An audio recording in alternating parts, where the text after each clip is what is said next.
Merci beaucoup de nous recevoir aujourd'hui. Mon collègue François, ici, directeur des communications. Moi-même, je suis chargé de développement au Centre de transformation du logement communautaire.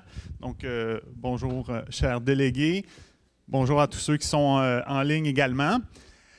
Rapidement, le Centre de transformation du logement communautaire, c'est quoi? On a une organisation qui a été mise sur pied par les grandes associations représentant le secteur, coop, ou OBNL, d'habitation un peu partout à travers le Canada. Et la prémisse, là, ça a été dans la foulée de la stratégie nationale sur le logement. Il y avait de la subvention, 2 programmes qui étaient annoncés par le gouvernement, et c'est le secteur qui s'est saisi de ça en disant « c'est nous qui devons le gérer pour nous-mêmes ». Et donc, voilà l'origine du centre. Depuis, on continue. On a subventionné beaucoup de projets au Québec. Malheureusement, un de nos programmes a récemment pris fin. Mais voilà, on continue toujours à s'inscrire dans le soutien aux organismes au Québec. Et dans cette idée-là, déjà, on le voyait, le Québec, vous le connaissez, les organismes. Le secteur est bien structuré. On a des organismes solides qui sont proactifs. Un réseau, comme je le disais, bien structuré avec nos GRT, nos fédérations, nos organismes locaux qui sont proactifs. Et donc, très rapidement, on a vu que le Québec avait de l'appétit pour nos subventions et que notre fonds fondait comme peau de chagrin. Et donc, on a voulu changer de stratégie. Il n'y a aucun des projets qu'on a subventionnés qui était pas des bons projets. On est vraiment fiers de tout ce qu'on a pu subventionner. Par contre, dans notre nom, ça le dit, centre de transformation. Fait on souhaite atteindre cette transformation-là. Et tous les projets qui nous ont été présentés, comme je le disais, c'est des bons projets, mais c'était à chaque fois des projets, oui, de transformation, mais pour un organisme, une coop, une fédération, une région. Mais c'était pas, il n'y a aucun de ces projets-là qui atteignait le niveau de transformation qu'on souhaite pour le Québec. Donc, on a changé un peu d'approche. On s'est dit, pour notre fonds qu'on appelait d'impact sectoriel, plutôt que d'y aller comme ça, projet par projet, on va plutôt concentrer, voir tout l'argent qui nous reste pour les années à venir et le mettre au centre de la table pour mobiliser le secteur. Et là, vraiment, l'appel s'est fait très largement. Et ce n'est pas seulement nous, les coopératives, nous, les OSBL, les acteurs réguliers, mais aussi tous les partenaires, tous ceux qui ont à cœur la question de l'habitation. Et là, ça l'a ratissé très large. On a eu les municipalités, on a eu des organismes d'économie sociale, les fondations qui sont là dans le secteur, qui financent des projets, la Caisse des Jardins, la Caisse d'économie solidaire qui a été présente, les fonds d'action, les fonds d'investissement, tels que fonds d'action, fonds FTQ, et j'en passe, mais également les organismes communautaires qui sont là des fois en soutien dans le milieu, qui n'ont pas la question d'habitation comme priorité, mais que, au vu de ce qui se passe en ce moment au Québec avec la crise, qui de plus en plus disent, ma clientèle, mes membres, ce qu'ils me disent, c'est que c'est l'habitation leur gros problème en ce moment. Et donc, ils sont interpellés, eux aussi, à ce niveau-là. Et donc, l'année dernière, l'été dernier, fait que ça fait tout juste 1 an, on a lancé cet appel-là et les coopératives ont très bien répondu. Des coopératives locales, comme je le disais, mais également des fédérations. Est-ce que j'ai le bon bouton? Le vert, merci. Par là-bas. Merci beaucoup. Je vous épargne la mise en contexte exhaustive. Vous la connaissez, la crise du logement. D'un côté, il nous manque de logements. Il faut en faire plus. Et de l'autre côté aussi, dans le secteur, en ce moment, vous le vivez, des coopératives que ça fait 40, 30 ans qui ont été mises sur pied, ont des enjeux de rénovation, de maintien de leur actif qui sont là.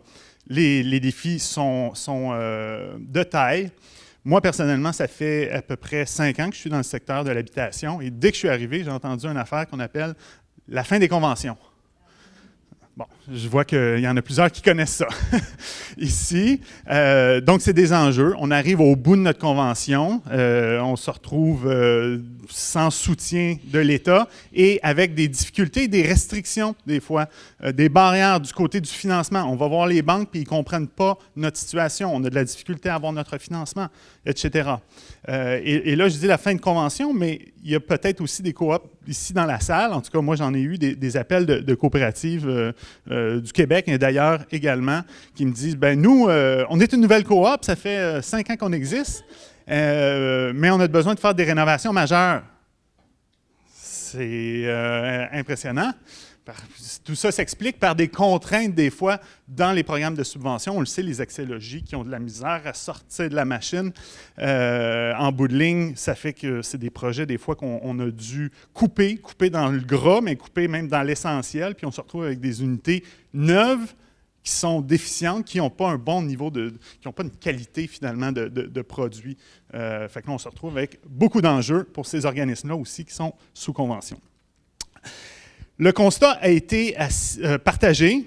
Le processus dont je vous disais de concertation, de co-création de l'année dernière, l'été dernier, ça s'est passé sur un mois. Hop, pardon, excusez, là, je recule. C'est pas le bon bouton, c'est le vert, puis on pointe là-bas. Le constat a été fait. Ça a été rapide, et je pense que c'est un aspect que les gens ont apprécié de la démarche en disant, là, on ne va pas s'éterniser dans des discussions. Le but, c'est de trouver une direction pour utiliser l'argent que le centre mettait à disposition. Le constat partagé, en gros, il faut changer d'échelle de notre intervention. En moyenne, au Québec, depuis les 10 dernières années, c'est 1400, 1500 unités en moyenne qu'on réussit à sortir de terre, pour reprendre l'expression. C'est insuffisant. On l'a nommé, il y a eu beaucoup d'interventions ce matin en disant « Vienne, merveilleux, 60% du logement est communautaire. Pourquoi pas ici? » Eh bien là, si on recule là, quelques dizaines d'années, l'offre de logement communautaire représentait 10% au Québec. On est rendu à du 5, voire du 3%. C'est insuffisant. Et donc, on n'a pas fait suffisamment. On n'avait pas les bons outils. On peut trouver beaucoup de raisons, mais le constat est là. Notre part de marché est insuffisante et on aspire à plus. Donc, il faut changer d'échelle. Il faut simplifier les mécanismes de développement. On le sait, ça prend excessivement de temps. On a vu une lente décrépitude du programme Accès Logis à travers les dernières années. C'était long. On parle de... puis c'est pas juste Accès Logis, c'est à travers tous les programmes. Les processus sont lourds. De 3, 5, 10 ans avant du moment qu'on a l'idée à voir finalement l'immeuble sortir de terre, c'est trop long. Il faut simplifier les mécanismes à tous les niveaux. Et une autre chose, c'est que comparé à là, 40 ans, bien aujourd'hui, comme secteur, on est riche. On est riche de beaucoup de choses, de nos gens, de nos membres, de nos bénévoles, de nos employés. Mon collègue faisait la présentation sur l'économie sociale. On est un secteur économique important. Et également, on a des réserves financières et on a surtout de l'actif, nos immeubles. Et donc, il faut qu'on puisse mettre à profit ces actifs-là, nos immeubles, notre équité, au profit du secteur lui-même. Donc ça, c'était les 3 constats. Et comme je le disais, un processus assez intense qui a mobilisé plus de 160 organisations à ce moment-là. Aujourd'hui, dans le processus, on pourrait dire plus de 200. Ce constat-là, ça nous a permis d'établir une proposition de travail qui allait répondre à ces 3 constats-là. Et là, vous voyez des partenaires clés qu'on a assis autour d'une table depuis le mois de septembre dernier pour travailler sur cette proposition-là. Donc, en premier de liste, vous voyez la FHCQ. C'est pas pour rien. C'est une des fédérations dans le secteur qui a été la plus prompte à répondre à l'appel. Et oui, c'est ça, mettre l'épaule à la roue. Donc, vous voyez les grandes organisations représentant le secteur du logement communautaire. On a l'Association des Premières Nations du Québec-Labrador, comme je le disais, des regroupements d'économie sociale, des fonds d'investissement, fondations et des villes, puisqu'ils jouent un rôle très important. Donc là, ici, on a les 6 grandes villes là, du Québec.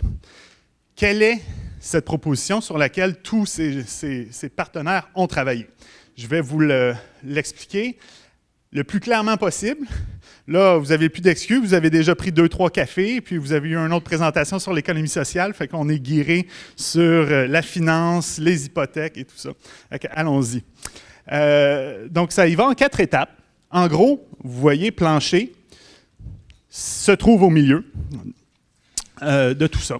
Dans un premier temps, vous retrouvez dans la petite maison en haut. On dit il faut une solution qui permet, comme je le disais, de mobiliser notre actif, qui est, pour la plupart d'entre vous, on l'utilise à tous les jours pour se loger nos membres, mais du point de vue financier, pour des bonnes et des mauvaises raisons, on ne l'utilise pas. Donc là, l'outil nous permettrait d'investir notre équité, investir notre actif dans le fonds, disons, on va l'appeler le fonds plancher. Donc, c'est les coopératives, finalement, qui viennent prêter, investir à Plancher leur équité. Avec ça, Plancher se retourne, va voir les banques. Ils font fait la même chose que le privé fait.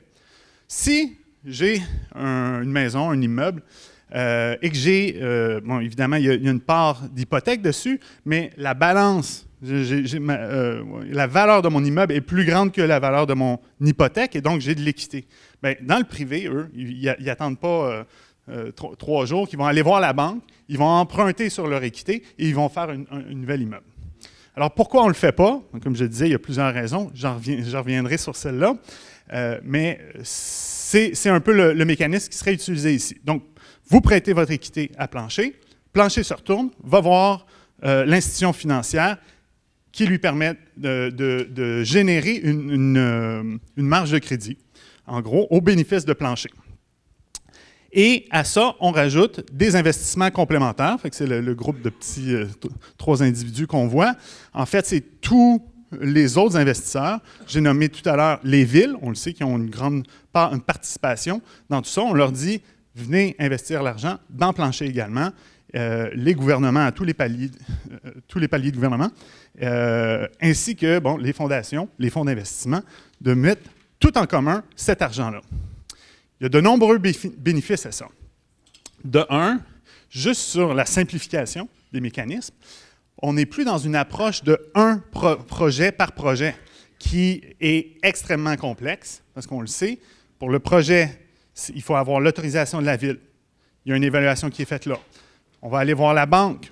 Il y a une évaluation qui est faite là. Il va peut-être avoir d'autres programmes de subvention, 1, 2, 3 programmes de subvention.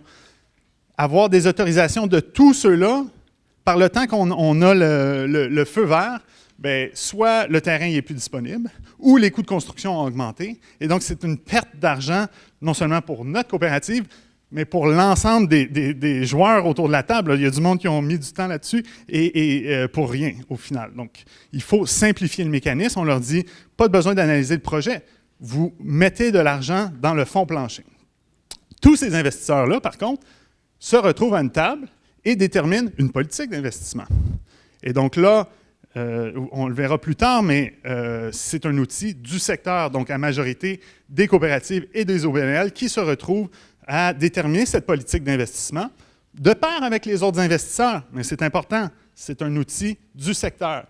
Donc, c'est nous qui allons déterminer principalement c'est quoi les priorités dans lesquelles on devrait investir. Et l'idée de Plancher, ce n'est pas de devenir une banque, de faire toute cette analyse-là, mais plutôt de se tourner vers des spécialistes qui ont déjà cette expertise-là d'analyse. Et donc, encore une fois, on veut garder ça simple, on veut garder ça efficace.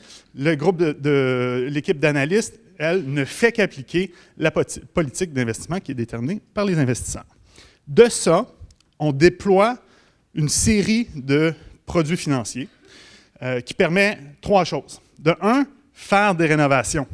Comme je le disais, très compliqué. On va voir la banque aujourd'hui, la banque va nous dire « Ah, bien, vos loyers ne sont pas assez chers. » Ou d'autres contraintes. Ils vont dire ils ne reconnaîtront pas les suppléments au loyer dans le calcul du revenu.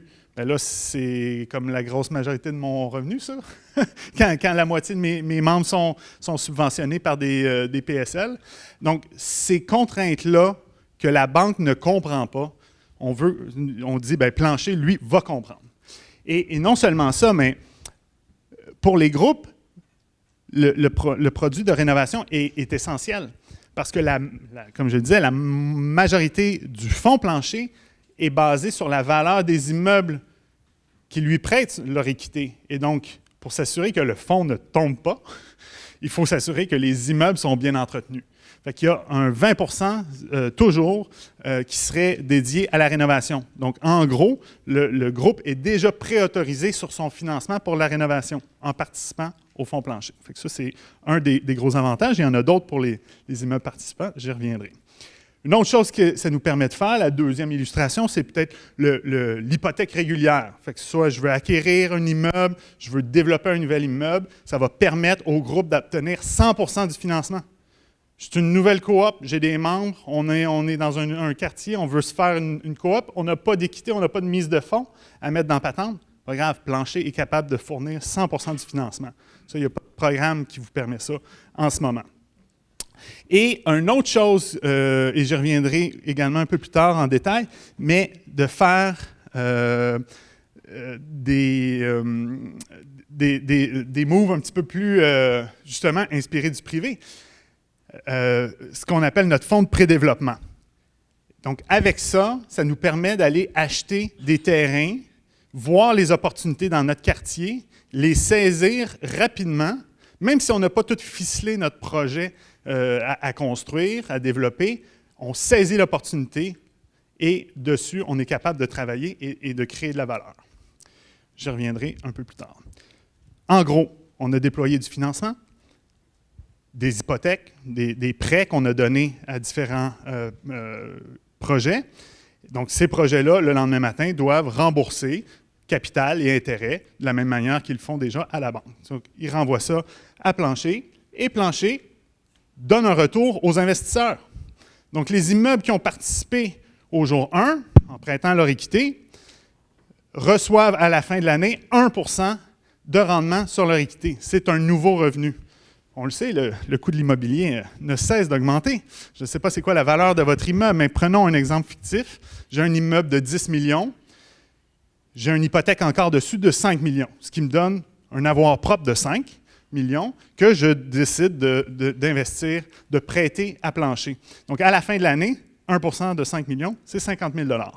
Je ne sais pas, vous connaissez peut-être un peu vos états financiers. Qu'est-ce que ça ferait 50 000 $ de plus dans vos poches à la fin de l'année? Soit des rénovations qu'on peut, plus d'un entretien régulier qu'on peut plus facilement faire, ou un maudit bon party à la fin de l'année pour tous les membres. Et voilà, dans le retour, également, il faut couvrir le coût des capitaux qu'on a empruntés à la banque et on a un retour également d'investissement pour les investisseurs complémentaires qui sont redonnés. Fait que ici, on a un peu le résumé. Évidemment, à travers ça, il y a un frais de gestion, un 0,5 % qu'on calcule en ce moment, qui est maintenu pour faire la promotion et payer les frais d'analyse. Je disais 1 %. Juste, ouais, je reviendrai un peu plus tard. Donc, les investissements visés. De quoi qu'on parle, de quelle taille qu'on parle? C'est un fonds de 1 milliard qu'on veut déployer, dont la moitié serait basée sur l'équité du secteur. Donc, pour ce milliard-là, c'est seulement 10 000 unités qu'on aurait de besoin. Au Québec, on a 85 000 unités, coop, OSBL, pour un potentiel de 5 milliards d'équité. Donc, voilà, ça, c'est la première itération. 1 milliard, dont la moitié vient du secteur, avec 10 000 unités. On va chercher, avec nos investissements complémentaires, le reste nécessaire. Et avec tout ça, comme je le disais, on est capable, vous voyez le 5 millions en jaune, c'est le 1 % de ce qu'on est allé chercher en équité auprès de vos immeubles. On a également le 100 millions en protection de première perte. Et ça, c'est comme une dernière sécurité pour s'assurer que vos immeubles ne seront pas saisis si la patente dérape. Parce qu'on le sait, il peut y avoir des projets qu'on va financer. Dans du développement, il y a toujours des risques. Même pour un projet qui s'est bien construit, est-ce que celui qui a emprunté est capable de rembourser? Il y a plusieurs mécanismes qui sont en place. C'est un fonds. Donc, il y a des pertes qui peuvent rentrer ou un manque, disons, de rendement. Ça va affecter les investisseurs complémentaires. Mais en bout de ligne, si tout dérape et qu'à la fin de l'année, on est obligé d'enregistrer une perte, bien là, c'est important que ce ne soit pas les immeubles des coops qui soient saisis. Et donc là, on se tourne vers les gouvernements. Fait que c'est une demande qu'on fait au gouvernement fédéral et provincial d'assumer la première perte, le cas échéant, à hauteur de 100 millions. Et donc là, le risque théorique qu'il arrive quelque chose sur les immeubles, là, on est très, très loin. Le risque est vraiment minime, rendu là. Je pourrais répondre aux questions à la fin, s'il y en a qui en ont là-dessus.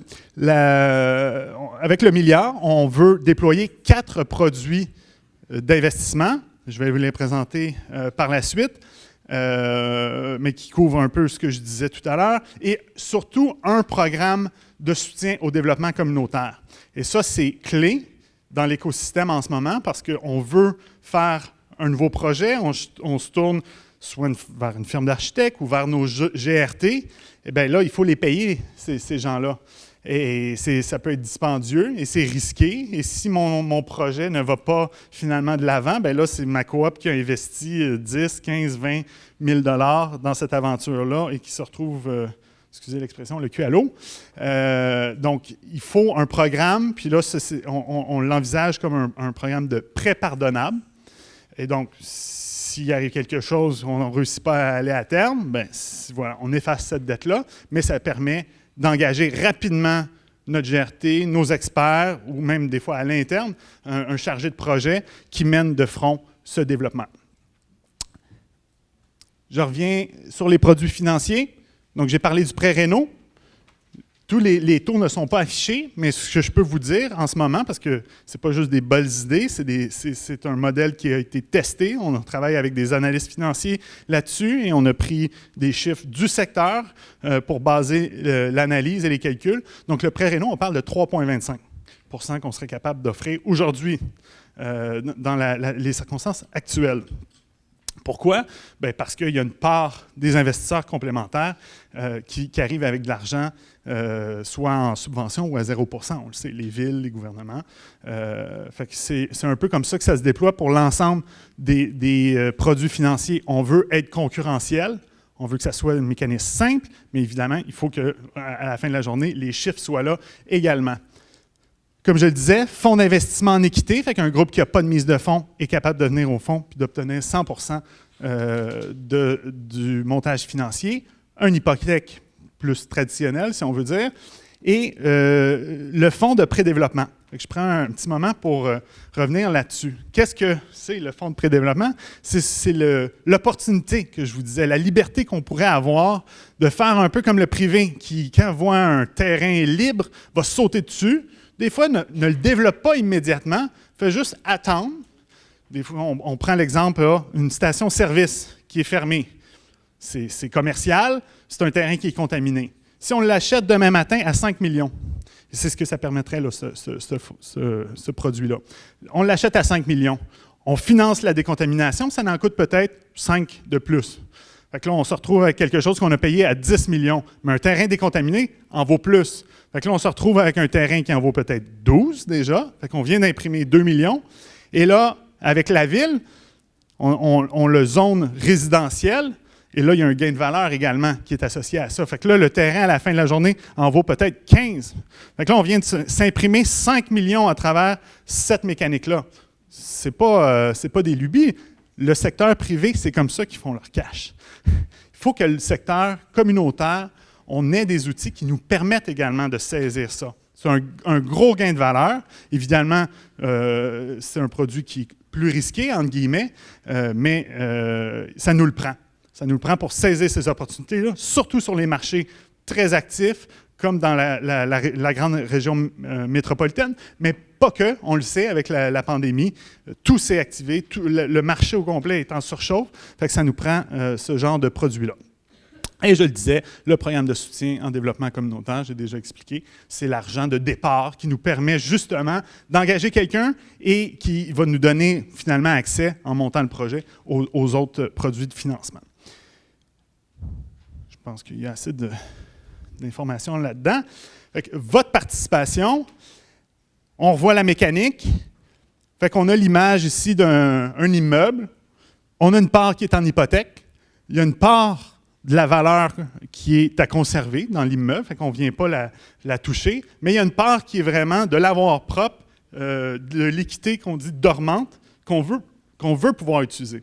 Et donc là, votre coopérative viendrait mettre en garantie auprès de Plancher, c'est un contrat avec l'OBNL Plancher, pour que Plancher puisse, avec la banque, avoir une émission d'une marge de crédit, que je disais.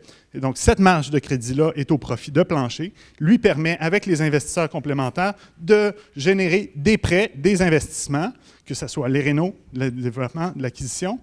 Et donc là, vous vous retrouvez peut-être aussi à un moment, à titre de projet d'habitation communautaire qui bénéficie du financement, parce que vous-même, vous allez avoir un moment, avoir besoin de rénovation. En bout de ligne, vous avez investi, vous avez votre rendement de 1 %. Juste revenir sur, justement, ce rendement-là. Je reprends l'exemple, mon immeuble à 10 millions. Bon, ça serait peut-être 12 parce qu'il y a une portion jaune qu'on dit qu'on ne vient pas toucher là-dedans.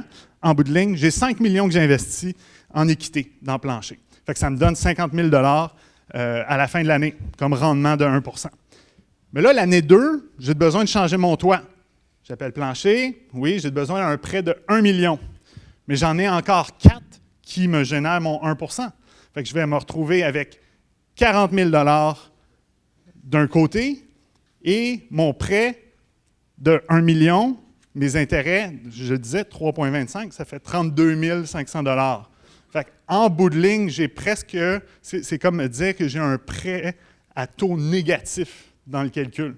Parce que mon équité continue à générer un revenu qui, bien là, dans l'exemple, couvre ça. Et si j'ai plus d'équité, on pourrait même avoir carrément un bénéfice là, à la fin de l'année. Je reçois plus d'argent que j'en rembourse au fonds Plancher. Il y a un gros avantage, on pense, avec cette mécanique-là. Et il faut le dire, il n'y a pas de programme du gouvernement qui offre cet éventail-là d'avantages.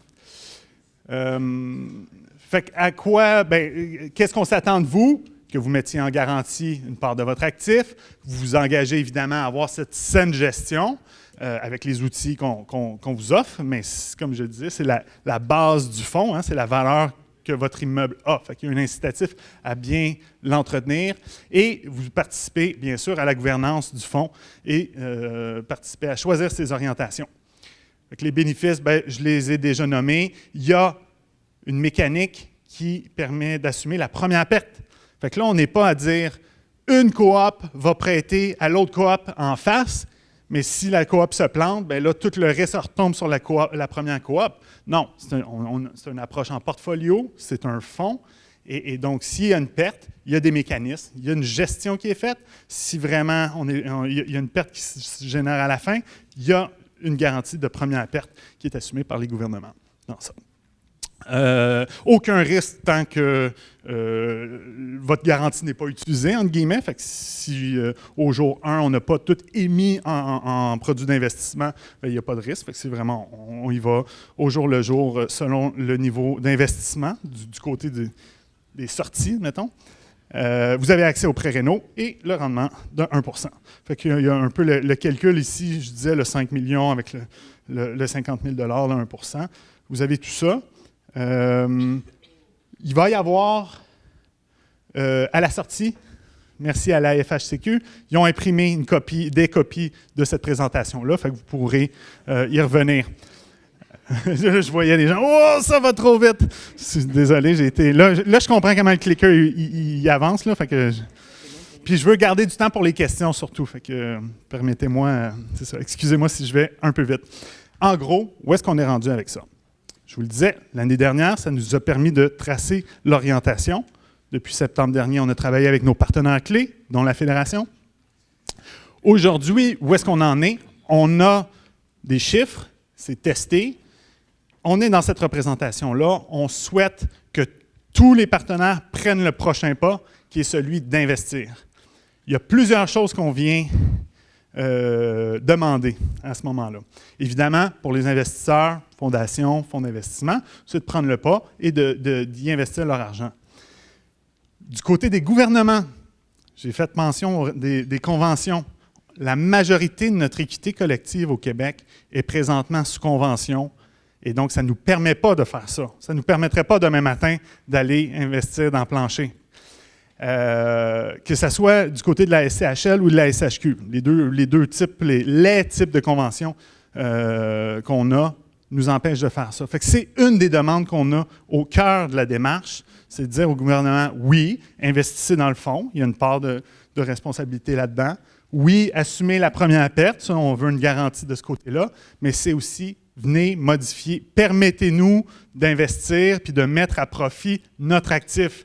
J'entendais un commentaire tout à l'heure là, sur M. Legault qui veut qu'on fasse les choses plus vite, plus efficaces. Bien là, il y a un gros gain d'efficacité financière à faire de ce côté-là. Permettez-nous de faire ce que du côté du privé, il ne gêne pas. Collectivement, comme je le répète, là, c'est 5 milliards juste en avoir propre qui dort dans nos immeubles et en bonne partie bloqué par nos conventions. Fait que ça, c'est une part. Et maintenant, bien, je me tourne vers vous parce que cette mobilisation-là, bien, c'est important qu'elle soit également assumée par les organismes du secteur. On a eu de très bonnes questions lors du dernier webinaire qu'on a fait au mois de mars. Il y avait beaucoup de coops qui étaient présentes. On voyait déjà de l'enthousiasme, des questions, mais avec un intérêt d'y participer. On a besoin, très concrètement, d'avoir déjà vos lettres d'intention pour ceux qui sont intéressés d'y participer. Parce que je parlais encore, j'ai accroché Madame la ministre Duranceau, ministre de l'Habitation dernièrement, puis elle me disait oui, parce qu'on lui avait présenté le projet plancher. Elle voyait les intérêts, les avantages de la formule, mais elle disait sont où vos organismes là, intéressés? Fait que là, elle attend cette liste-là. Fait qu'on veut la bâtir avec vous. En ce moment, bien, vous voyez l'adresse courriel, plancher@centre.support. Vous pouvez nous écrire directement ou le faire également auprès de la Fédération elle-même. Donc, on sera en coordination avec eux à ce niveau-là. Je vais passer à l'autre slide. Il y a aussi l'infolettre. Fait que vous pouvez scanner ça avec votre téléphone si vous voulez. Pour rester informé de la démarche. On communique le plus régulièrement possible à cet effet-là pour vous donner des nouvelles. Et oui, je pense que ça conclut. Je vois mon collègue qui trépigne. Ils m'ont dit que je présenterais avec toi, fait que je me suis dit, il faut que je sois là et que je parle un peu. J'aurais peut-être un petit mot à dire, si tu me le permets. Oui, vas-y. Oui, merci. Je te le redonne tout de suite après. Je veux juste dire, là, parce que je vois qu'il y a des gens qui sont déjà là pour des questions, tout ça. Le dîner il est prévu à midi. Puis je veux savoir s'il y a des personnes en ligne, on les prendrait en priorité si elles ont des questions, parce que François, Luc et Alex vont être disponibles sur le temps du midi aussi. Alors, effectivement, il y en a une. C'est juste ça que je voulais vérifier. Merci. Merci, Luc. Merci, Annick.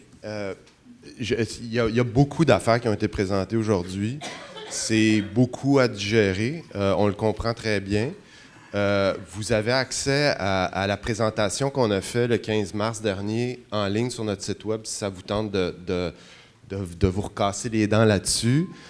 Si vous voulez vous associer à travers la Fédération, je suis sûr que la Fédération va faciliter les choses à travers vos intercoops. N'hésitez pas à nous appeler si vous voulez qu'on vienne vous le réexpliquer, si vous avez des questions, que vous voulez parler peut-être plus en détail de votre réalité à vous. On pourra répondre à vos questions puis de faire de notre mieux pour vulgariser ce qui a été présenté là, qui est quand même assez lourd, on le comprend.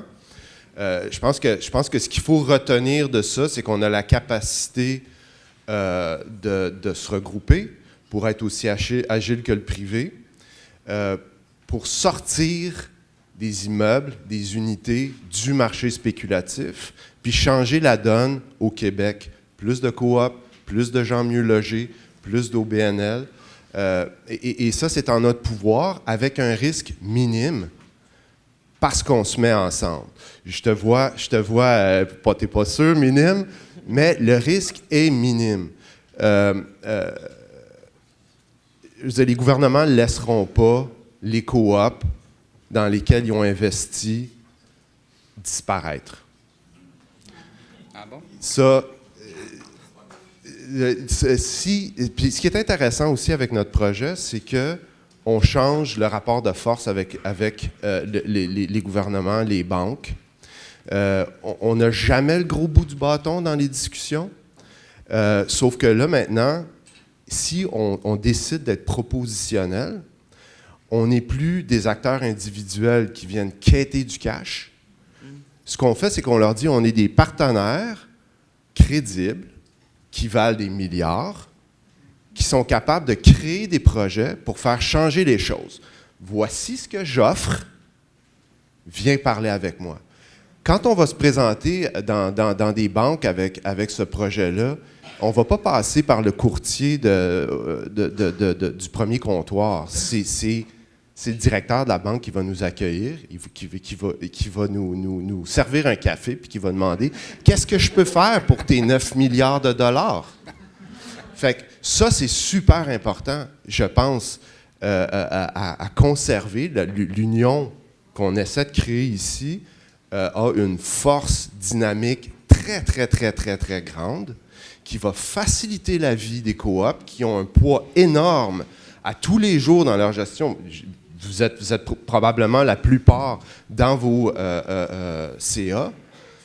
Vous savez combien c'est compliqué d'aller chercher de l'argent pour faire des rénovations. Vous savez combien c'est compliqué de convaincre les membres d'augmenter des loyers. Les banques vous demandent d'atteindre 80% du loyer médian. Il y a des pressions de part et d'autre. Ça, c'est une façon de s'autonomiser par rapport au marché, prendre le pouvoir dans notre cours. Fait que je voulais juste rajouter ça. Là, on va prendre des questions. Je parle trop. On reconnaît le membre de coopérative convaincu ici. Allons-y. Bon, d'abord, je trouve que vous parlez bien, vous présentez bien les choses, mais parfois, j'ai l'impression que vous tournez un petit peu les coins ronds. J'aurais besoin de plus d'informations et de discuter davantage et j'aurais eu besoin que ça se fasse collectivement, pas coop par coop.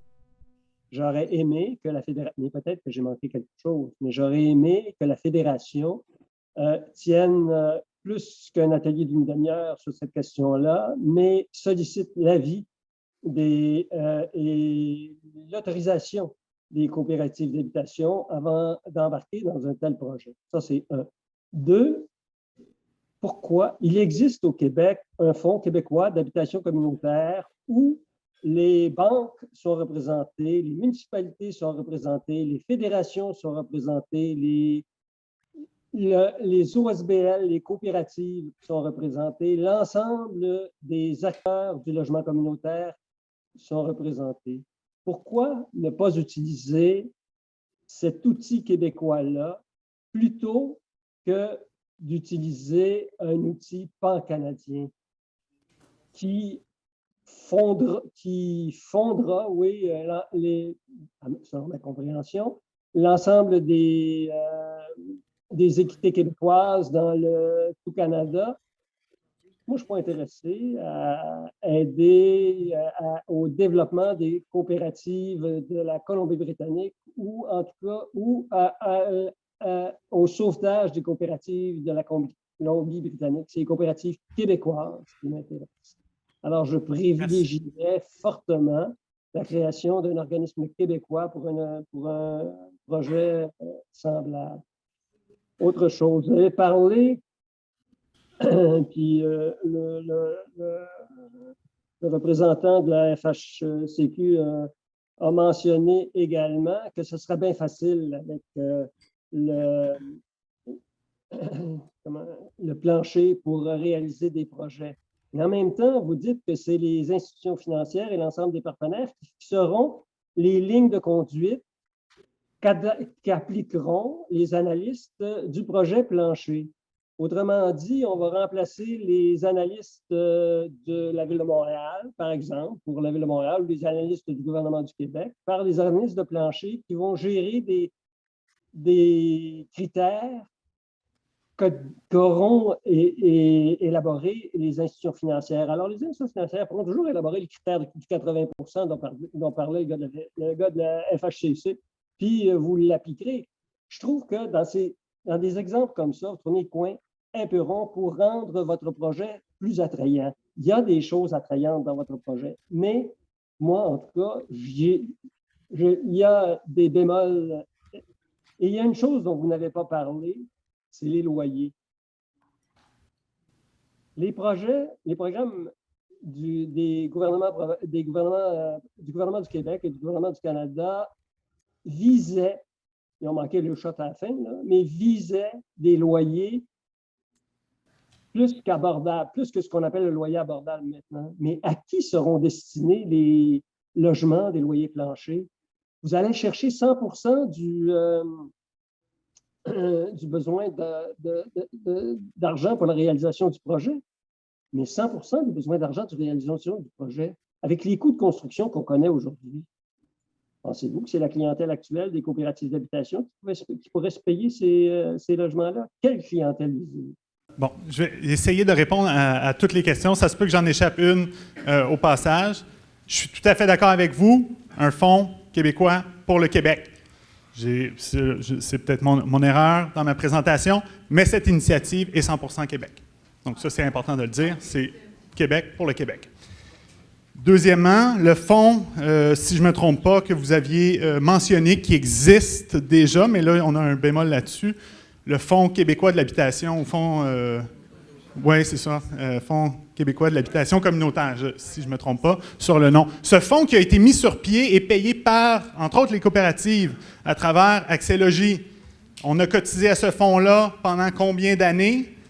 Et malheureusement, aux dernières nouvelles, ce qui est arrivé avec ce fonds-là, c'est que bien qu'il y avait une position commune dans le secteur pour dire, voilà, utilisons-le à cette fin-ci, et le secteur s'entend, à la dernière minute, le gouvernement a retiré en disant, peu importe ce que vous décidez, moi, je récupère l'argent, parce que c'était sorti dans le rapport de la vérificatrice générale en disant, quelle mauvaise gestion de fonds, parce que l'argent n'est jamais sorti. Les critères n'étaient pas là, et à la dernière minute, le gouvernement a décidé de reprendre tout ça et de l'appliquer à leur fonds, leur programme pour les rénovations. Donc, ceux qui y ont cotisé peuvent avoir droit à l'argent qu'ils y ont mis en demandant une demande de subvention au gouvernement à travers le PPPIQ, si je me souviens bien. Donc, bon, ça, dès le départ, en fait, parce que c'était une proposition similaire, vous l'aviez bien noté, c'était la chose qu'on a entendue dans le secteur en disant, là, il ne faut pas que ça soit encore le cauchemar qu'on a vécu avec le Fonds d'habitation québécoise. Et je suis tout à fait d'accord, il faut que ça soit un outil, cette fois-ci, pour nous, par nous, et qu'on ait les mains libres pour déterminer nos critères. Puis là, ça retombe sur la question des critères. Ce n'est pas les banques qui déterminent les critères, c'est les investisseurs. Et on est majoritaire sur ce fonds-là. Et donc, c'est nos critères qui vont être appliqués et on fait juste déléguer l'analyse des projets. Parce qu'il y a une analyse, on aligne les chiffres, on dit ça se qualifie-tu, ça ne se qualifie pas, et on peut aller de l'avant. Et oui, c'est possible de donner 100% du montage financier. Sur les loyers, je vous entends. Il y a une préoccupation en ce moment. Construire coûte excessivement cher. Est-ce que si je suis une coopérative ou un organisme d'économie sociale, je vais voir Rona pour acheter un 2x4, est-ce qu'ils vont le faire moins cher? Non. Ça va être le même prix que le privé pour construire mon immeuble. C'est très cher, c'est très difficile en ce moment construire un immeuble. Par contre, en bout de piste, s'il y a un immeuble qui se construit devant chez nous, une tour de condo, mettons, ben elle va être là. Ça va être le privé qui va l'avoir fait.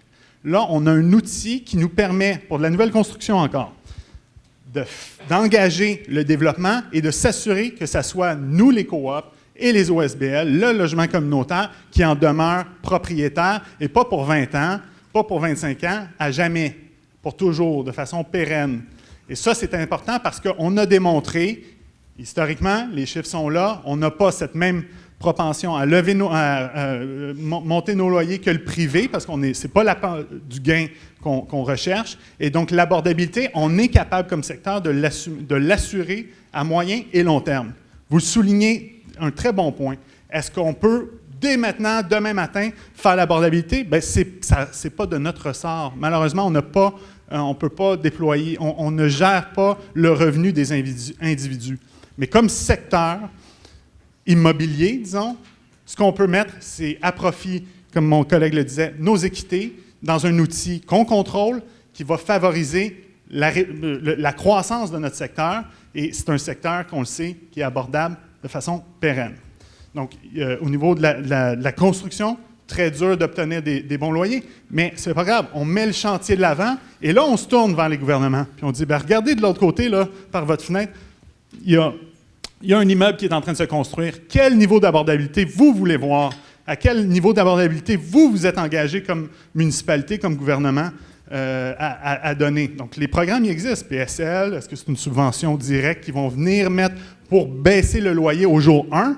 Mais même si ce n'est pas le cas, bien, au moins, on aura un immeuble qui ne sera peut-être pas pour les gens à plus faible revenu, mais on l'a dit tout à l'heure, on veut avoir aspiré à avoir autant de logements communautaires qu'à Vienne.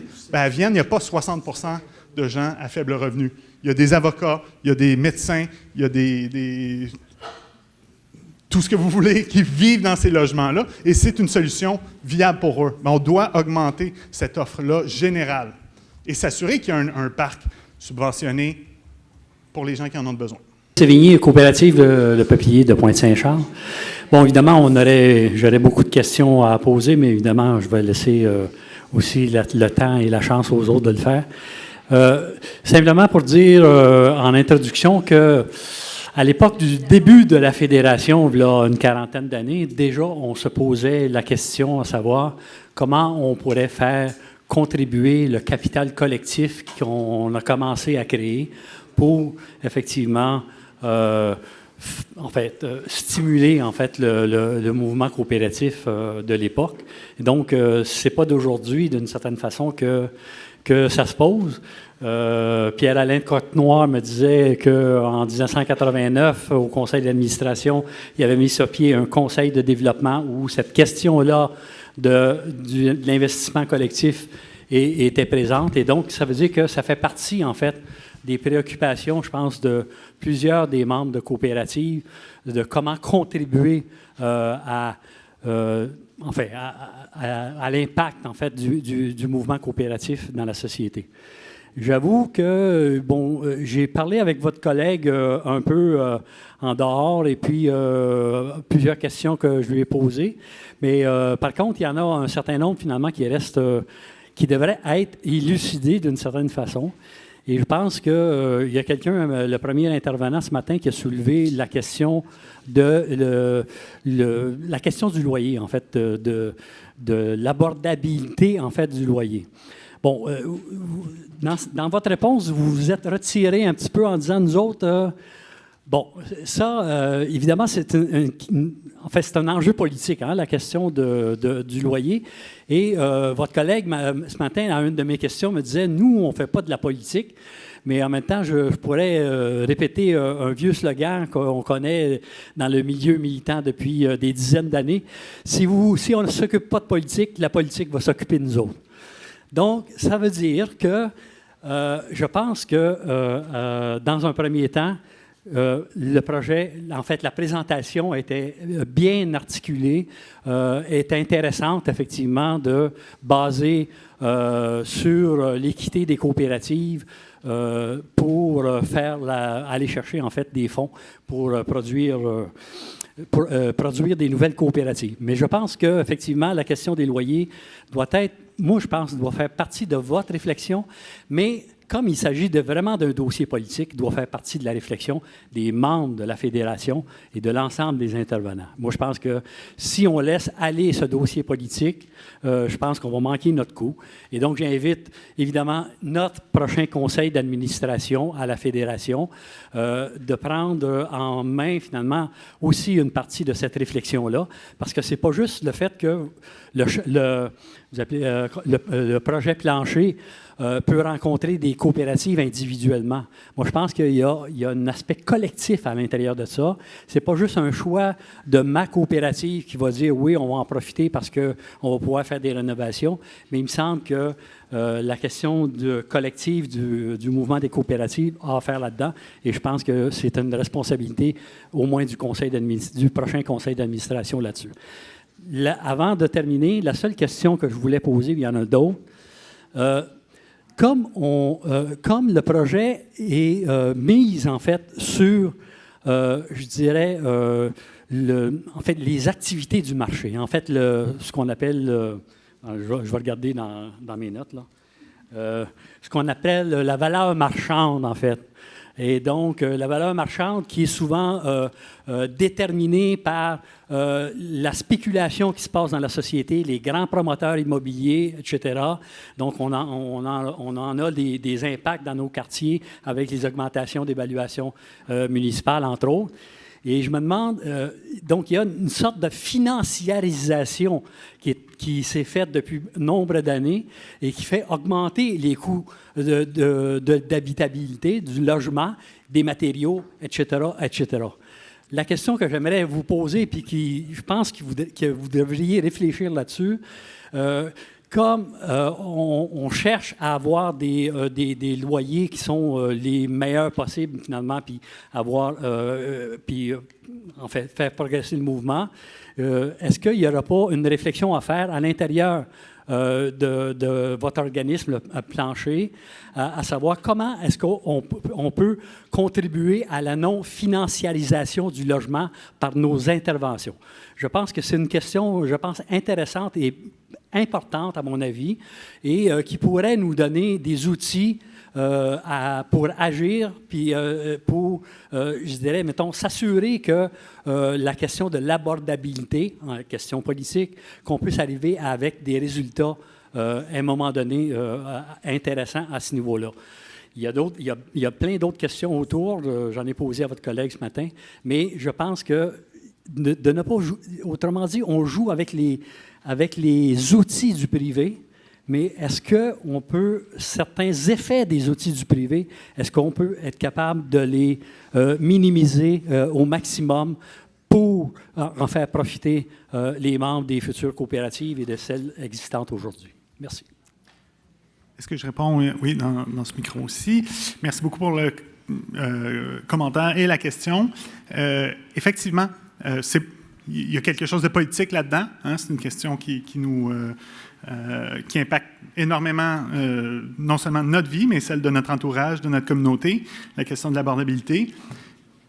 Vraiment, avec Plancher, c'est un outil qu'on peut nous gérer, mais ça n'enlève pas la responsabilité des gouvernements de répondre à cette question-là d'abordabilité. Par contre, dans Plancher, c'est dire qu'est-ce que nous, on contrôle. On ne contrôle pas le revenu des gens et on ne peut pas subventionner son voisin pour qu'il gagne plus ou subventionner son loyer. Il y a des formules de mixité de revenus, là, on peut apporter ça, mais Plancher, c'est de dire, on va s'assurer, là je réponds à votre question, on va s'assurer justement de ne pas répéter les mécanismes pernicieux de la financiarisation, mais plutôt justement œuvrer contre et donc sortir ces unités-là du marché. Deux façons. On achète l'existant qui est encore abordable.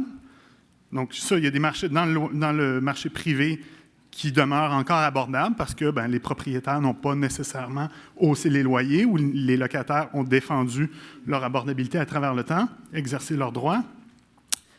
Il faut les préserver, ces logements-là, pour pas qu'il y ait de rénoviction. C'est le secteur communautaire qui doit les acquérir et les sortir du marché. On sort de la spéculation, on sort de la financiarisation et c'est le modèle. oui, les outils financiers, ils sont là pour demeurer. On les subit déjà. On s'en va à la banque, on prend une hypothèque, ça, on ne le changera pas. C'est le système financier actuel. Mais c'est d'en tirer le plus grand bénéfice en bout de ligne et se doter d'un outil qui est autonome, qu'on contrôle pour arriver à nos fins. Et qu'est-ce qu'on peut faire? C'est assurer l'abordabilité à moyen et long terme, comme je disais, parce que notre secteur assure ça. On n'est pas là pour l'appât du gain, on n'est pas là pour faire du profit, comme l'autre présentation disait ce matin.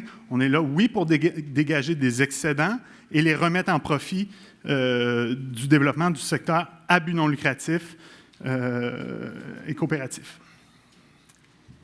Bien, merci. On va prendre une prochaine question, s'il vous plaît. On va juste pour notre information collective, on arrive à presque 15 minutes déjà de passer sur notre 30 minutes. Alors donc, on pourra voir après le premier 30 minutes si on désire continuer. Allez-y. Est-ce que c'est moi qui contrôle ça? Ah, ça va. Moi, c'est Robert Gratton de la coop aux Rives d'Elmer. J'ai négocié une douzaine de prêts avec la Caisse d'économie solidaire pour les coopératives. C'est au-dessus de les capacités de monsieur et madame tout le monde. Ça prend une analyse. Moi, j'ai une formation de comptable, comme ça allait bien. Mais il y a de la complexité même là-dedans. Parce que, pour répondre à M. Sivigny, figurez-vous donc que quand on fait une évaluation de la valeur marchande, là, ce qui fait baisser la valeur de nos immeubles, c'est parce que nos loyers sont trop bas. Ah, OK. Donc, pour pouvoir faire ce que vous voulez faire, je peux comprendre, vous occuper de l'aspect financier, là, déjà en masse, mais pour les petites coops qui veulent embarquer, il va falloir que, justement, il y ait une analyse de l'évaluation marchande. Il y a des questions de contacter des notaires pour souscrire à un nouveau prêt, là, dans le sens conventionnel. Il y a tout ce qui est qu'est-ce qui grève déjà la propriété, c'est-à-dire si tu as déjà une hypothèque, les baux amphithéotiques. D'habitude, on ne prête pas pour la durée plus longue du prêt si vous avez 15 ans sur votre bail. Et puis ça, c'est sans égard à la valeur du bail amphithéotique, parce que nous autres, en Outaouais, on les a renégociés à 1 $ par année. Donc, une question à faire, là, ou un débat, une lutte à faire ici à Montréal. Hein? Mais effectivement, que ce soit 1 $ ou 10 000 ou 15 000 le bail est une affaire qu'il faut organiser puis qu'il faut, entre autres, négocier avec la ville ou avec le propriétaire du terrain. Et il y a tous les autres aspects de logistique. Si tu as déjà des hypothèques, est-ce que tu les rachètes pour te libérer de ce que tu as? C'est ce que la SCHL voulait faire, là, étonnamment, à la fin, ils voulaient qu'on rachète tout. Puis il y en a qui ont des plans de sauvetage, des choses. C'est plus compliqué. Donc, au point de vue logistique, est-ce que ça fait de l'allure que ça soit fait par notre fédération qui va s'assurer qu'on a tout, un évaluateur de valeur marchande, comme ça on parle tout avec une personne et on a une base de comparaison. On parle avec un bailleur, une personne qui va représenter les coopératives pour les bons amphithéotiques, pour le rachat de les hypothèques. Tout ça, le montage financier, est-ce que ça fait plus d'allure que ça soit fait par notre fédération que les coops qui décident de souscrire le fassent individuellement? C'est une bonne question.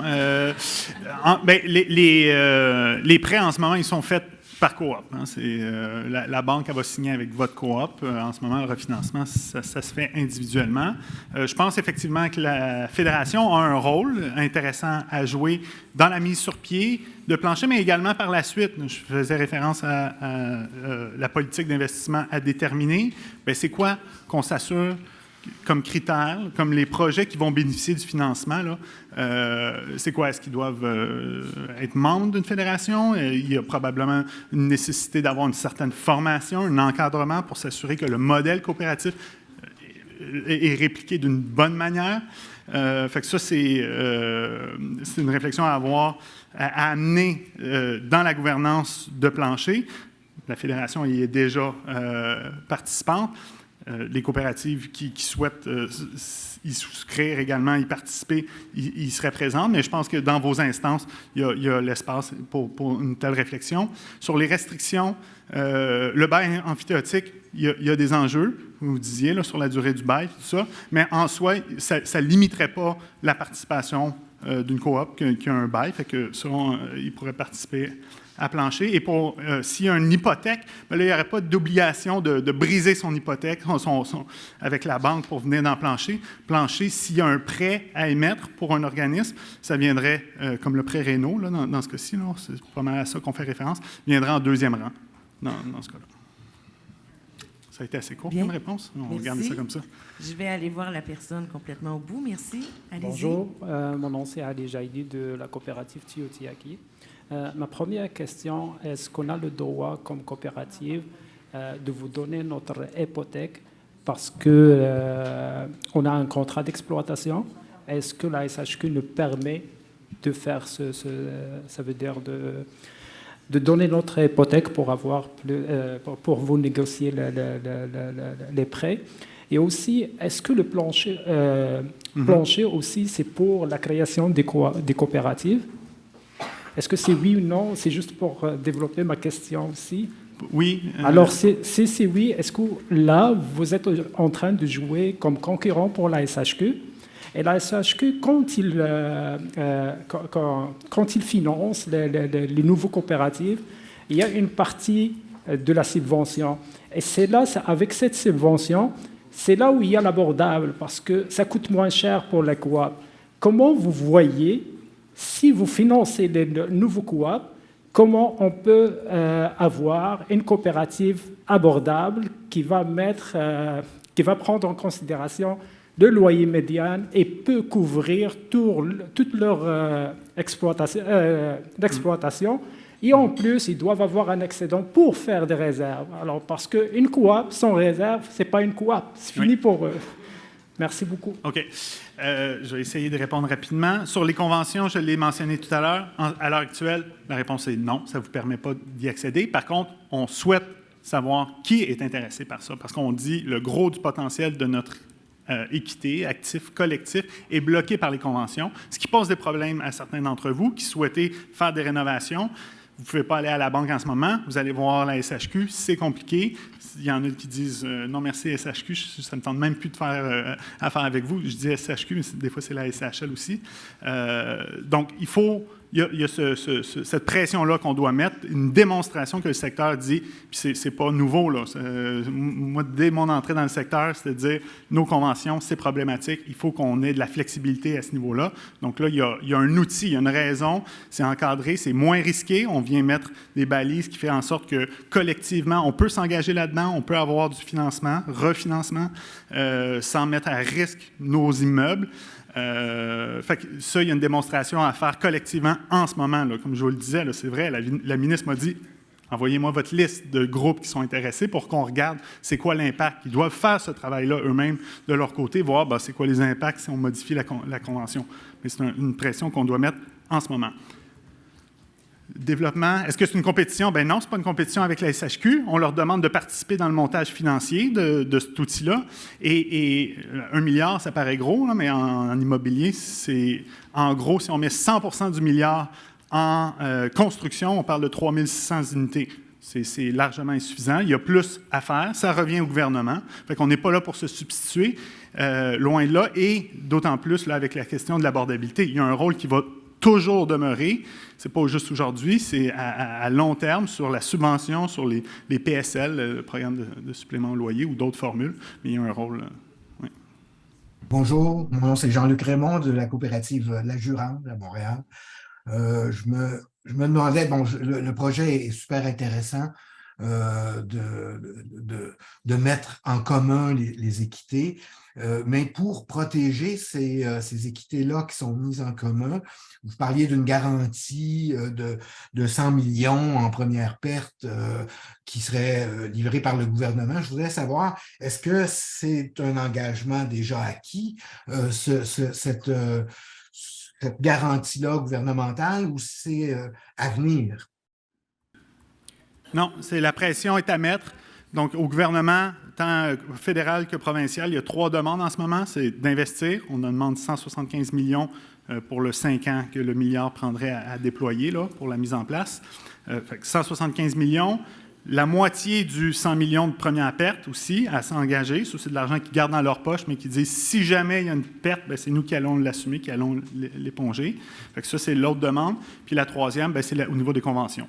Fait que c'est toute cette pression-là pour la mise en place de l'outil. On le sait, là, sur la table de la ministre, il y a plusieurs demandes, il y a plusieurs propositions, mais j'ose dire, il n'y en a aucune qui regroupe autant de bénéfices et qui est une solution du secteur lui-même.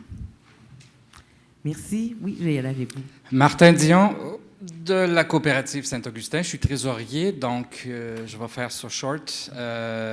Mon rôle dans la vie, trésorier, c'est de m'assurer que la coop ne tombe pas en faillite ou que soit dans le rouge.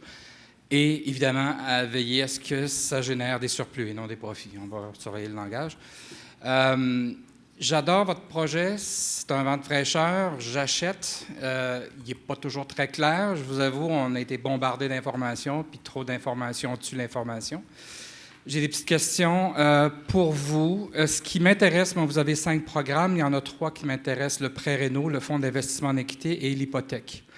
OK. Prêt réno, on a demandé un prêt pour des rénovations majeures il y a 5 ans. On rembourse ce prêt-là sous forme d'hypothèque avec nos larmes et notre sang. Et si on a besoin, éventuellement, on va avoir besoin d'un nouveau prêt parce que l'immeuble se détériore et vieillit très vite. Comment on peut refinancer l'hypothèque? Avez-vous des taux d'hypothèque préférentiels par rapport aux taux d'hypothèque commerciale? On va être en renégociation au mois de novembre. J'ai bien peur qu'on va encore payer avec nos larmes et notre sang. Ça va nous vider beaucoup de marge de main-d'œuvre. Il y a des prérequis, j'imagine, pour faire partie de ce programme-là. J'imagine qu'en discutant one-on-one, on va pouvoir le savoir. C'est peut-être sur votre site. Ça ressemble à quoi? C'est une de mes questions. Là, vous parliez de fonds d'investissement en équité. Bon, on est une petite coop. Mettons qu'on a 50 000 $ à mettre là-dedans. À 1 %, ça me donne 500 $. J'ai plus dans mon compte d'épargne à la caisse au bout d'un an. Fait que what's in it for me de participer à ce programme-là? Autre chose, il y a la FHCC qui ont en place un programme ou un organisme parallèle qui s'appelle NCASA Financial. C'est quoi la différence avec votre programme de fonds d'investissement en équité? Qu'est-ce que vous avez de plus à offrir qu'eux et qu'est-ce qu'ils ont de moins ou qu'est-ce qu'ils ont de plus, peu importe. Dernière question, pour faire ça court. On parle beaucoup d'abordabilité. Définissez-moi abordabilité, s'il vous plaît. Qu'est-ce que ça veut dire? Okay. C'est une question existentielle. On va regarder celle-là pour la fin. Au niveau du prêt réno, bon, si vous voulez, demain matin, admettons, casser votre hypothèque avec la banque que vous avez, libre à vous pour embarquer avec Plancher. C'est pas un prérequis. Comme je disais, si vous aviez déjà une hypothèque, on pourrait venir en deuxième rang avec ça. Ce qui fait que c'est magique comme solution, Plancher, c'est qu'on est capable, oui, d'avoir des taux en deçà du marché, que si vous allez voir vous-même la banque. Pourquoi? Parce qu'il y a une composante dans le fond qui est de la subvention, déjà. Ça renvoie un peu à une question que je n'avais pas répondu de votre collègue. Les gouvernements, les municipalités, en injectant de l'argent là-dedans, c'est soit sous forme de subvention ou de prêt à 0 %. C'est ça la demande. Fait que ça permet de façon agglomérée de baisser, de jouer sur le taux d'intérêt. C'est pour ça qu'on est capable d'être compétitif, d'avoir un bon produit à vous offrir, tant sur la réno, 3,25, je le disais, qu'on a modélisé, là, c'est des chiffres, des vrais chiffres, testés, puis 3,75 pour l'hypothèque. Évidemment, ces taux-là, pourquoi ils ne sont pas affichés? C'est parce qu'on est dans l'étude, on est dans l'hypothèse encore aujourd'hui, et c'est un peu la même chose pour beaucoup des critères, des fins détails de la patente, si vous me permettez. En ce moment, tout le monde, on demande à tout le monde, et vous, c'est la même appel que je fais, c'est de dire qui est intéressé. Et là, il y en a. La Ville de Longueuil a adopté une résolution. Laval va faire la même chose. On travaille avec beaucoup de municipalités qui nous ont dit « C'est intéressant, cette affaire-là. » il y a plusieurs coops et OBNL qui ont montré aussi de l'intérêt. Donc, pour l'année 1, en principe, on aurait déjà le nombre d'unités d'actifs qu'on a besoin pour partir la machine. Donc là, il en reste des joueurs. On a déjà une fondation également qui, eux, ils ont annoncé déjà un chiffre sur la table. Plusieurs millions prêts à investir dans Plancher. Donc, cette mobilisation est là.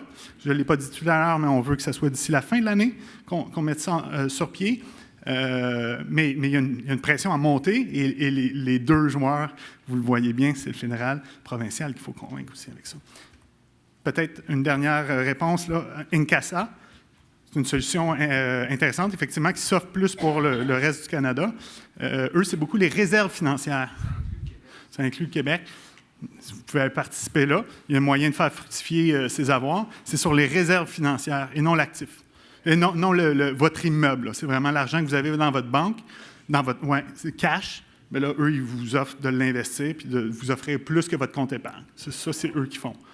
Vous ne ferez pas ça sur le on aimerait bien. On peut rêver très, très grand ensemble. Commençons avec une bonne structure pour cet objectif-là. Mais oui, en théorie, il n'y a rien qui empêcherait le secteur, via un fonds de la fédération, je dis n'importe quoi, mais disait oui, Incasa pourrait même investir dans Plancher. C'est un peu toute cette mécanique-là, de dire oui, à un moment, il y a des investisseurs complémentaires. Pourquoi ce ne serait pas le secteur lui-même, avec son argent de poche, qui irait investir dans le fonds? Ça serait super intéressant. Mais vous voyez le niveau de complexité, où est-ce qu'on arrive? C'est un peu ça. Il y avait question d'abordabilité. Moi, j'ai une définition très terre à terre. Là. Je veux dire, l'abordabilité, il faut que les gens puissent se payer leur logement.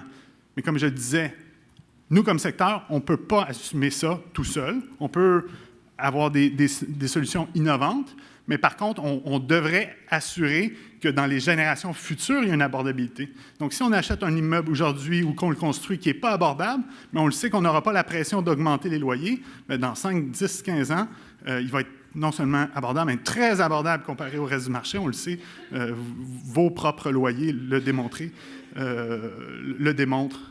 par eux-mêmes. C'est un peu ça. Mais l'abordabilité est importante. C'est juste qu'on ne peut pas l'assumer tout seul. Bien, merci. Alors, nous avons 2 personnes au micro et une personne en ligne qui ont des questions. On arrive à la fin du 30 minutes qu'on s'était donné dans un premier temps. Alors, je vais prendre ces 3 personnes, puis ensuite, on va aller voir un petit vote indicatif, voir si on a besoin de continuer. Alors, à ma droite, M. Cotenoir. Bonjour, Pierre-Alain Cotenoir, groupe du Châtelet. D'abord, félicitations, parce que moi, je suis rentré dans le mouvement en 89, dans le comité de développement. On essayait de voir comment... Je ne veux pas répéter ce que Marcel a dit, mais c'est un vieux rêve de s'autonomiser des fonctionnaires qui ne comprennent rien à ce qu'on dit, et puis qui nous prennent pour des assistés sociaux, qui nous prennent pour des... Non, c'est pas le bon mot. Pour des gens dépendants, là, qui nous regardent de haut. Deuxièmement, on a l'équité. Ça m'amène à une première question. Alain Gaudreau avait déjà fait une étude là-dessus il y a plusieurs années, puis il disait que l'équité affondait vite quand on regardait les coûts des rénovations qui pouvaient s'ajouter. Est-ce que vous avez pris en considération ce paramètre-là? Deuxièmement, c'est sûr que, pour répondre à ce que M. disait, les réserves, il y a des COP qui en ont, mais il y a le programme d'investissement coopératif à Fédération qui donne, avec le fonds Optimum, des résultats qui sont plutôt encourageants sur le long terme. Et ça pourrait être jumelé, ça pourrait être mis. On peut aller plus loin, mais déjà, ça, c'est vraiment la pierre d'achoppement. Et ça va parler à ce gouvernement qui est formé de gens, moi, je les appelle, c'est un gouvernement des chambres de commerce régionales. Et ils ont une vision d'épicier. Et si tu leur parles dans leur langue, ils vont peut-être ouvrir. Fitzgibbon, c'est pas de lumière, selon moi, mais il sait compter. Et payer des fonds pour protéger, ils font que les grosses compagnies, Simonac. Qui n'en a pas profité, sinon Bombardier, sinon d'autres qui se faisaient donner des subventions grosses comme le bras, puis des garanties de fonds. Fait que je ne vois pas pourquoi ils ne nous le donneraient pas. Là. Il y aurait de la misère à justifier ça. Surtout si on embarque beaucoup là-dedans. Ça prend vraiment une mobilisation. Et ce n'est pas la pierre philosophale, mais c'est vraiment un pas dans la bonne direction. Mais j'ai une autre petite question qui, par contre, va avec ça. Quand tu signes ton hypothèque avec ton bailleur de fonds, que ce soit la Caisse d'économie solidaire, il n'y a pas une petite clause qui dit que ton équité, tu l'as engagée avec eux? Non, l'hypothèque se met sur l'immeuble, effectivement. Là, souvent, la banque va demander d'être le premier rang. Si elle vient en deuxième rang, c'est parce que c'est plus risqué, fait qu'elle va augmenter le taux d'intérêt. Ouais, mais dans la mesure qu'il y a de l'équité qui se dégage, puis on le sait, c'est pas nous, c'est juste le marché, naturellement, augmente à travers le temps, ne serait-ce que par l'inflation. Fait qu'il y a de la valeur à aller capter, même souvent le jour d'après, même un nouvel immeuble, là, le temps qu'on le construise, si on regarde, on va le réévaluer puis on étudie sa valeur, il y a déjà une équité qui peut venir prendre participation.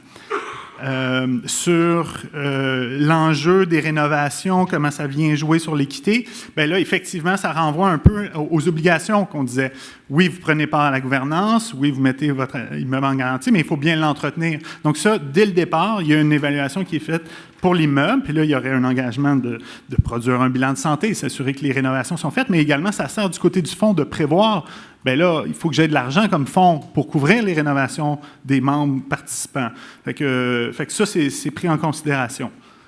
Puis les immeubles, bien là, on est dans la théorie, on les évalue avec des vrais chiffres, mais là, au jour 1, là, ceux qui sont à la porte d'entrée pour investir, il faudra faire ce travail-là de diligence raisonnable pour évaluer l'actif, voir c'est quoi sa vraie valeur et c'est quoi son besoin d'entretien dans les années à venir. Alors, juste pour terminer, là, moi, j'appuie de tout mon cœur ce que vous faites, ce qui s'en vient. Je préfère voir un verre à moitié plein qu'à moitié vide. Et ça va se peaufiner, ça va s'améliorer avec le temps. Et c'est dans notre ADN de coop. C'est ensemble qu'on fait des choses. Les gens qui veulent vivre tout seuls, ils vont s'acheter une maison tout seul, ils vont s'acheter un condo. Nous, on se met ensemble pour avoir des propriétés collectives, pour avoir un pouvoir. Fait que je nous encourage à y aller, puis à être vigilant, de regarder comment ça évolue, c'est évident. Mais c'est un très beau projet et je lui souhaite longue vie. Et l'abordabilité, elle va être là-dedans. Moi, ma coop, quand je suis arrivé, là, je payais le même loyer que les gens qui habitaient un appartement privé à côté. Mais 39 ans après, je vais te dire, il y a une différence. Puis, on est chez nous. C'est pas pareil comme les gens qui arrivent, des gens, ils rachètent, puis d'abord, tout le monde va faire du logement locatif à court terme, d'hébergement. Dans mon quartier, ça pullule. Puis, c'est pas le ministère du Revenu qui fait du ménage, laissez-moi vous dire. Fait que, donc, soyons maîtres chez nous, puis donnons-nous les outils dont on a besoin. Merci. Merci pour votre commentaire. Merci.